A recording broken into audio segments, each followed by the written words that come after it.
أما بعد فأعوذ بالله من الشيطان الرجيم بسم الله الرحمن الرحيم والذين معه أشداء على الكفار رحماء بينهم تراهم ركعا سجدا يبتغون فضلا من الله ورضوانا صدق الله العظيم. یہ ممکنات جہاں نہیں ہے گلوں سے خوشبو کو چھین لینا، یہ ممکنات جہاں نہیں ہے گلوں سے خوشبو کو چھین لینا، جہاں نبوت کا ذکر ہوگا وہاں صحابہ کا نام ہوگا.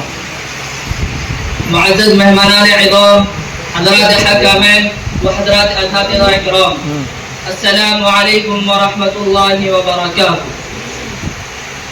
آج میں بزم طیب کے سالانہ مسابقے کے چمکتے دھمکتے اسٹیج سے قاصد البیان بن کر وہ خیر القرون کی یادگار سلف صالحین کا نمونہ نبی کے یار نبی کے جان نثار کی عظمت بیان کرنے کے لیے کھڑا ہوا ہوں، جن کی خصوصیات کو لفظوں میں سمیٹنا مشکل کیا ناممکن ہے. امید ہے کہ آپ حضرات انظر الی ما قال ولا تنظر الی من قال کو اپناتے ہوئے توجہ فرمائیں گے. اہل نظر رضی اللہ عنہم ورضوا عنہ کی مصداق جو جماعت بنی ہے، ان کی اصطلاحی تعریف یہ ہے کہ وہ شخص جس کی ملاقات بحالت ایمان نبی اکرم صلی اللہ علیہ وسلم سے ہوئی ہو اور خاتمہ اسلام پر ہوا ہو، ایسی مقدس جماعت کو صحابہ کہتے ہیں، جس کو جنتی ہونے کا پروانہ دنیا ہی میں مل چکا ہے. یہ وہ لوگ ہیں جن سے خدا راضی اور یہ خدا سے راضی ہیں. یہ وہ جماعت ہے جو حضور صلی اللہ علیہ وسلم سے شانہ بشانہ علوم نبوت حاصل کر کے لاکھوں کی تعداد میں دھرتی کے چپے چپے گوشے گوشے میں بلغوا عنی ولو آیا کے نمائندے وہی و بن کر کنتم خیر امتی اخرجت للناس کا حق ادا کر دیا. جو صفات چبوترے کے تلامذہ ہیں، جن کے استاد حضور اکرم صلی اللہ علیہ وسلم.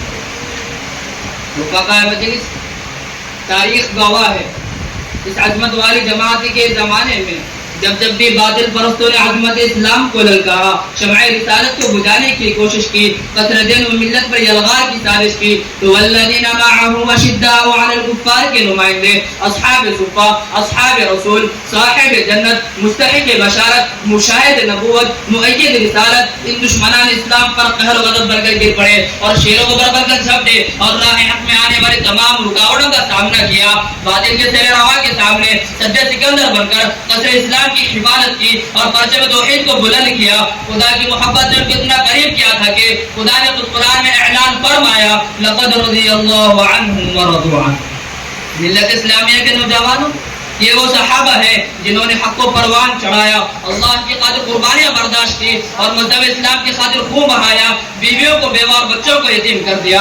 میں خدا کی قسم کھا کر کہتا ہوں، اگر صحابہ اکرام کے مجاہدے نہ ہوتے، اگر صحابہ اکرام کی قربانیاں نہ ہوتی، اگر صحابہ اکرام جان و مال کی بازی نہ لگاتے، اگر صحابہ اکرام مہاجر نہ بنتے، اگر صحابہ اکرام انصار نہ بنتے، اگر صحابہ اکرام دین کے مبلغ اور داعی نہ بنتے، تو میں ایک بار نہیں، دو بار نہیں، 1000 بار کہہ سکتا ہوں کہ ہم تک دین اسلام پہنچ ہی نہیں سکتا تھا. محترم سامعین، رضی اللہ عنہم ورضوا عنہ کی اتنی قربانیوں کو دیکھ کر اللہ تبارک و تعالی نے جگہ جگہ ان کو قرآن میں بیان فرمایا. کہا اولئک هم المفلحون، تو کہیں اولئک هم الراشدون، کہیں اولئک هم الفائزون، کہیں اولئک هم الصادقون، تو کہیں وجعلناکم امة وسطا لتکونوا شہداء علی الناس کہا. اسی کے ساتھ ساتھ بارگاہ رسالت صلی اللہ علیہ وسلم بھی ان کی شان میں رتب اللسان ہوئے.